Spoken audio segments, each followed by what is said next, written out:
Rửa mũi nào, rửa mũi.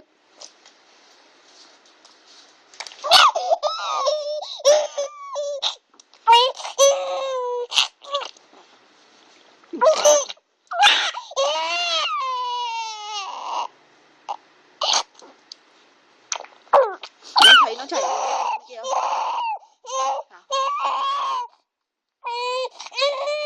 rửa mũi nhưng mà sao chưa hết thì cái kia nhỉ? Chưa hết, cái kia nó chưa ra nhỉ? Hôm trước là nó chảy nó hết rồi. Nó hết sạch xanh rồi. Mẹ rửa mũi cho con nào.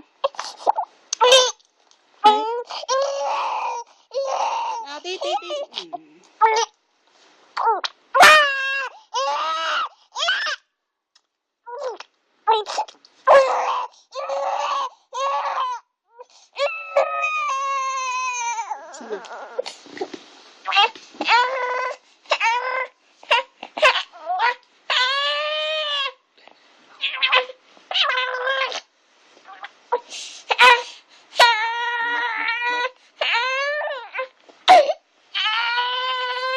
Ra một tí trên thư đâu để đang định lấy cái con ngoái nó nốt này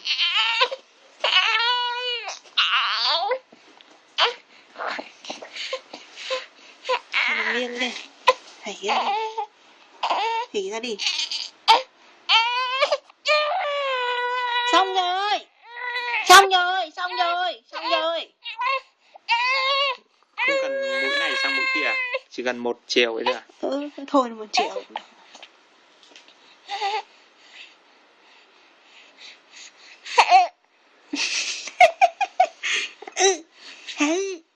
Không có là em làm hai bên nhưng mà mình cũng biết việc làm chị.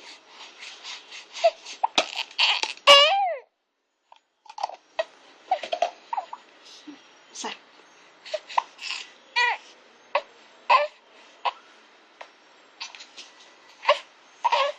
Xong rồi.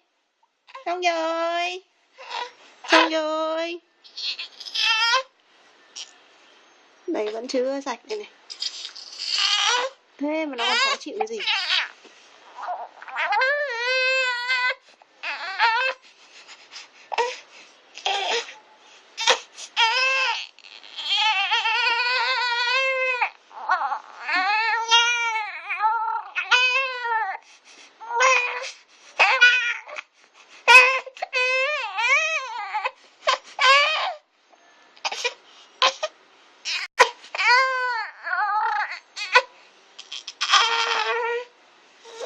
Lấy xỉ mũi nha. Lấy xỉ mũi nha.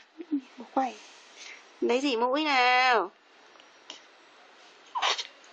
Lấy xỉ mũi nào. Lấy xỉ mũi cho con nào. À trời ơi, xong rồi. Đấy thì hiểu không?